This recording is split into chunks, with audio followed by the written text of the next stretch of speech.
नमस्कार साथियों, मैं आपका साथी अनिल गुर्जर।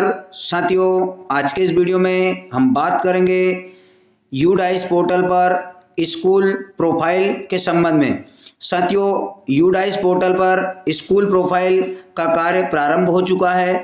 साथ ही इस शैक्षणिक वर्ष में आपको स्कूल प्रोफाइल का कार्य यूडाइस पोर्टल पर करते हुए कुछ सावधानियां रखनी है, क्योंकि हमारी स्कूल में मरम्मत आदि जितनी भी या बिल्डिंग्स या शौचालय जो भी है वो यूडाइस पोर्टल पर दर्ज किए गए डिमांड के अनुसार ही आती है। यहाँ पर जो आप अपनी बिल्डिंग आदि के बारे में जानकारी देंगे उसी के आधार पर आपको सुविधाएं उपलब्ध होंगी। तो साथियों, आज के वीडियो में हम पूरा यूडाइस पोर्टल के जितने भी यहाँ पर कंटेंट हैं उनको पूरा 1 to 1 कंप्लीट करेंगे। इस शैक्षणिक सत्र में थोड़ी सी लॉगिन प्रोसेस बदली है, आप उस लॉगिन प्रोसेस को भी अच्छे से समझने का प्रयास करेंगे ताकि आपको लॉगिन करने में कोई दिक्कत ना हो। वैसे मैंने डिस्क्रिप्शन बॉक्स में यूडाइस पोर्टल की जो स्कूल प्रोफाइल लॉगिन है उसकी लिंक दे रखी है। आप उससे टिक करके सीधा स्कूल प्रोफाइल लॉगिन पर ही आएंगे। आप चाहो तो पोर्टल से भी लॉगिन कर सकते हो, उसकी हम लॉगिन प्रोसेस पहले अच्छे से समझेंगे। उसके बाद यूडाइस पोर्टल की स्कूल प्रोफाइल कैसे कंप्लीट करना है, साथ ही कहाँ कहाँ पर हमें विशेष ध्यान देने की आवश्यकता है उसे हम देखेंगे। तो आप वीडियो में लास्ट तक बने रहे। साथ ही साथियों, एक निवेदन करूंगा कि यूडाइस पोर्टल या से संबंधित समस्त वीडियो मेरे चैनल के माध्यम से बनाए जाते हैं। उन वीडियोस के नोटिफिकेशन पाने के लिए आपको चैनल सब्सक्राइब कर लेना है। सब्सक्राइब के आगे बेल आइकन को क्लिक कर देना ताकि उनका नोटिफिकेशन आपको मिल जाए। तो हम चलते हैं लॉगिन प्रोसेस की ओर। तो साथियों, ये मेरे मोबाइल की मेन स्क्रीन है। इसके आप किसी भी ब्राउज़र जैसे गूगल, क्रोम, तो मैं यहाँ पर क्रोम ब्राउज़र को ओपन कर लेता हूँ। और क्रोम ब्राउज़र को ओपन करने के बाद उसके सर्च बार में हम केवल यहाँ पर यूडाइस सर्च करेंगे। आपको ना ही स्कूल प्रोफाइल सर्च करना है ना ही स्टूडेंट मॉड्यूल, केवल यूडाइस लिखेंगे और यूडाइस पर हम टिक कर लेंगे। यूडाइस सर्च करने के बाद जो भी ऊपर लिंक आती है यूडाइस पोर्टल की government.in, इसको हम टिक कर लेंगे। जैसे ही हम इसको टिक करेंगे तो कुछ इस प्रकार का होम पेज हमारे पास ओपन हो जाएगा, जिसमें कि आपको क्या करना है कि यहाँ पर आप कॉर्नर पर देख रहे हैं लॉगिन फॉर ऑल मॉड्यूल आ रहा है। इस लॉगिन फॉर ऑल मॉड्यूल को हम टिक कर लेंगे। जैसे ही इसको टिक करेंगे तो कुछ इस प्रकार से स्टेट सेलेक्ट करने का हमारे पास ऑप्शन आ जाएगा, जिसमें कि आपका जो भी स्टेट हो उस स्टेट को सेलेक्ट करिएगा और गो पर क्लिक कर लीजिएगा। जैसे ही आप गो पर क्लिक करेंगे तो यहाँ पर इस प्रकार से ऑप्शन ओपन हो जाएंगे, जिसमें कि सारे मॉड्यूल्स दिए हैं। इसमें आप देख रहे हैं प्रोफाइल एंड फैसिलिटी 2025-26। यहाँ पर इस पे ध्यान देना है आपको। प्रोफाइल एंड फैसिलिटी 2025-26 पे लॉगिन पे टिक करेंगे तो साथियों कुछ इस प्रकार से इंटरफेस आपके सामने ओपन हो जाएंगे, जिसमें आपके स्कूल के आईडी पासवर्ड यूडाइस के डाल देना है। अगर आपके पास आईडी पासवर्ड नहीं है तो फॉरगेट पासवर्ड से पासवर्ड जो है फॉरगेट कर लीजिए। जो भी यहाँ पर कैप्चा कोड आता है सेम कैप्चा कोड फिल कर दीजिएगा। जैसे कि हम यहाँ पर कैप्चा कोड फिल कर लेते हैं और लॉगिन पर क्लिक कर लेना है। तो साथियों कुछ इस प्रकार से इंटरफेस आपके सामने ओपन हो जाएगा, जिसमें कि आप देख रहे हैं ऊपर ही प्रोफाइल एंड फैसिलिटी। तो प्रोफाइल एंड फैसिलिटी का जो लोगो दिया है उस पे बीच में हम टिक कर लेंगे तो आपके सामने इस प्रकार से प्रोफाइल जो है करने के लिए ओपन हो जाएगी, जिसमें कि यहाँ पर सारे कंटेंट दिए हैं 1.1 से लेकर 2.28 तक के। ये जो ऊपर देख रहे हैं ये पूरे हमें कंप्लीट करना है। उससे पहले आपको अगर लैंग्वेज चेंज करनी हो तो ऊपर देख रहे हैं आप इंग्लिश लिखा हुआ है, आप चाहो तो यहाँ से हिंदी कर सकते हो।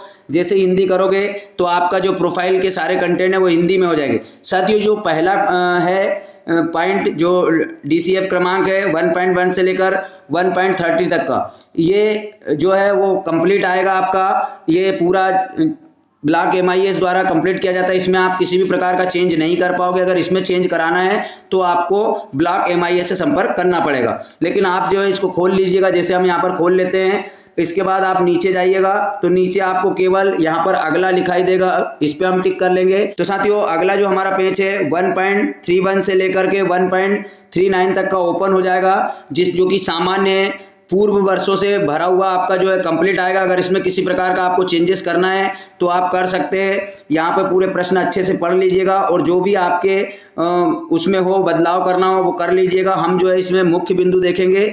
यहाँ पर जो चीज़ें दी है वो सामान्य चीज़ें हैं। जिसको कि आपको भर लेना है। नीचे आप देख रहे हैं 4 ऑप्शन है, पीछे, जमा करें और अगला।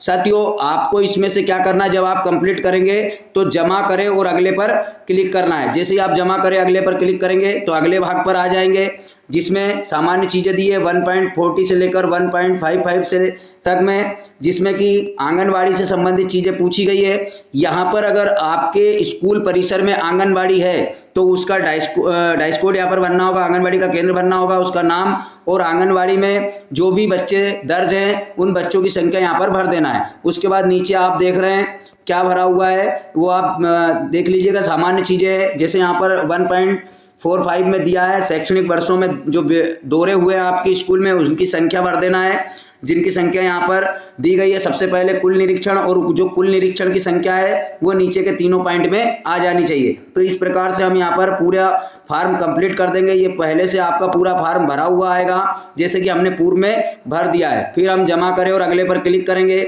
इसके बाद जो पूछा जा रहा है निःशुल्क पाठ्य पुस्तकों के बारे में, शिक्षण अधिगम सामग्री के बारे में, खेल सामग्री के बारे में यहाँ पर पूछा जा रहा है। तो हमें वर्तमान शैक्षणिक सत्र का भरना है, जिसमें दूसरा पॉइंट इंपॉर्टेंट है, जैसे कि चालू शैक्षणिक वर्ष में पाठ्य पुस्तकें कब प्राप्त हुई। तो साथियों जून से हमें पुस्तकें प्राप्त होने लगी थी, और सारी चीज़ें आप पढ़ लीजिएगा और उसके साथ में उसमें दिया है उसको भर दीजिएगा। फिर हम अगला करेंगे, जमा करें और अगले पर। साथियों आगे कुछ महत्वपूर्ण चीज़ें जिसको मैं विशेष करके बताने जाऊँगा, उस पर आप ध्यान दीजिएगा। ये सामान्य चीज़ें हैं जो आपका पूर्व से भरा हुआ है, उसमें अगर कोई करेक्शन करना है तो कर दीजिएगा। हम जमा करें और अगले पर क्लिक कर लेते हैं। अगला जो पॉइंट है वो खंड 1 स्कूल सुरक्षा से संबंधित है। इनको आप पढ़ लीजिएगा, आपकी स्कूल से संबंधित जो भी हो वो आप यहाँ पे फिल करिएगा, पहले से भरा हुआ आएगा। फिर हम जमा करें और अगले पर क्लिक कर देते हैं।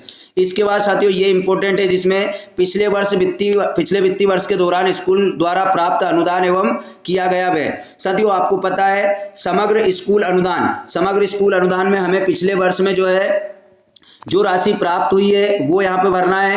पोर्टल पे आपको कितनी राशि दिखाई दे रही थी वो इम्पोर्टेंट नहीं है, जो आपने खर्च की वही प्राप्त में दर्शाना, क्योंकि डिजिगो पोर्टल की राशि जो है वही प्राप्त मानी जाती है जो कि हमने खर्च की, बाकी राशियां लैप्स हो जाती हैं। इसलिए आपको पोर्टल पे क्या राशि दिखाई दे रही थी वो इम्पोर्टेंट नहीं है, आपने जितनी राशि खर्च की है उसे ही प्राप्त बताया और उसी को खर्च बता देना है। बाकी नीचे सामान्य प्रश्न है उसको आप भर दीजिएगा। इसके बाद जो है हमें जमा करें और अगले पर क्लिक कर देना है।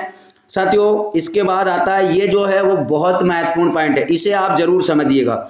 जैसे सबसे पहला आ रहा है वर्तमान स्कूल भवन की स्थिति क्या है, तो गवर्नमेंट ऑनर्ड, यानी कि हमारी जो है गवर्नमेंट शालाएं, प्राइवेट वाले प्राइवेट शालाएं दर्शाएंगे। स्कूल भवन का प्रकार यहाँ पे आप नीचे हमें देखना है। जैसे स्कूल में उपलब्ध सक्रिय बिल्डिंग ब्लॉक्स।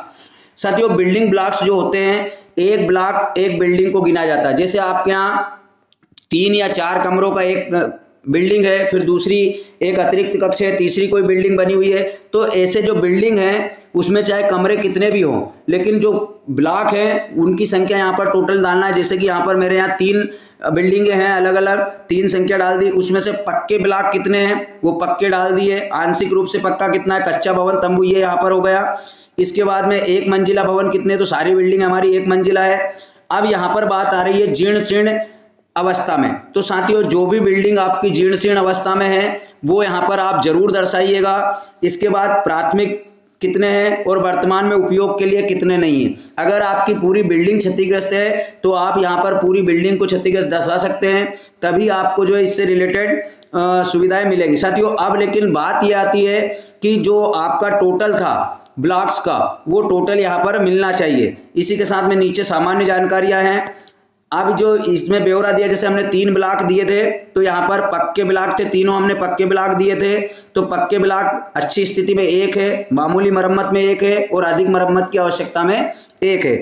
अगर आपका जो पक्का ब्लॉक है वो बिल्कुल जीर्ण शीर्ण में, तो आप उन्हें आंशिक रूप से पक्के में भी दे सकते हैं। तो इस प्रकार से इसे आपको बहुत समझदारी के साथ भरना है और उस वास्तविक स्थिति को दर्शाना है जो आपकी संस्था में है। अगर इसमें आप किसी प्रकार की कोताही करते हो तो आपको किसी भी प्रकार की मरम्मत आदि राशि नहीं मिलेगी। इसके साथ में हमें जमा करें और अगले पर कर देना है। साथियों ये जो है 2.7 से लेकर 2.19 तक शौचालय सुविधा के संबंध में ये भी बहुत महत्वपूर्ण है।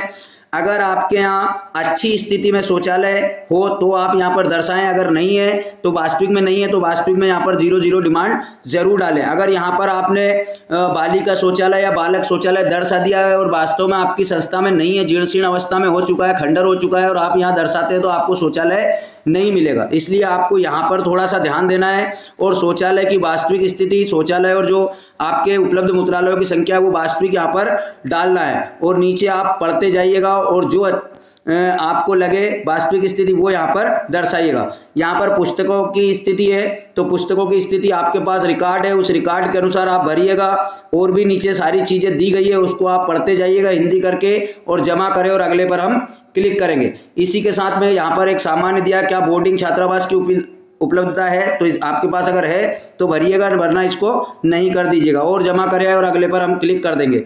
साथियों यहाँ पर जो है भाग कंप्यूटर और डिजिटल पहल की बात आती है। आपके यहाँ जितने भी डिजिटल सामग्री आप तक मिली है तो उपलब्ध इकाई और वर्तमान में कार्यरत इकाई में उनकी संख्याओं को दर्शाना। जैसे मैं शिक्षक हूँ, मुझे संस्था की तरफ से एक टेबलेट दिया गया, मैंने यहाँ पर दिया टेबलेट संख्या दी है और यहाँ पर कार्यात्मक इकाई में भी दिया है। इसी के साथ में और भी चीज़ें हैं। साथियों बात आती है इंटरनेट की, तो इंटरनेट सुविधा के संबंध में पूछा जाता है क्या स्कूल में इंटरनेट सुविधा उपलब्ध है। तो यहाँ पर इंटरनेट का मतलब वाईफाई या कोई इंटरनेट सुविधा नहीं, मतलब यह है कि क्या वहाँ इंटरनेट मिलता है, तो हाँ या नहीं की स्थिति यहाँ पर देना है।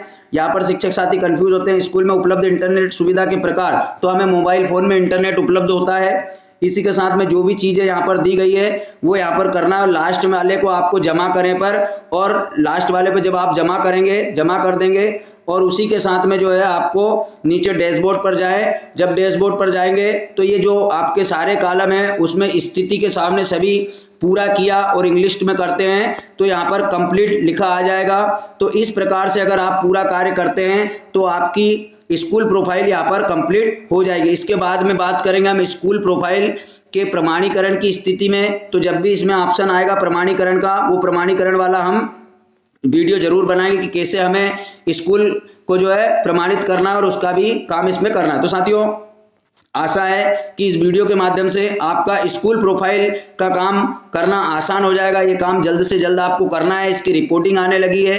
तो साथियों उम्मीद है आपको जानकारी समझ आई होगी। तो प्लीज़ वीडियो को लाइक कीजिएगा, चैनल सब्सक्राइब कीजिएगा और अपने साथी शिक्षकों तक इस वीडियो को जरूर शेयर कीजिएगा। तो धन्यवाद साथियों, मिलते हैं इसी प्रकार की नई जानकारी के साथ अगले वीडियो में। तब तक के लिए जय हिंद।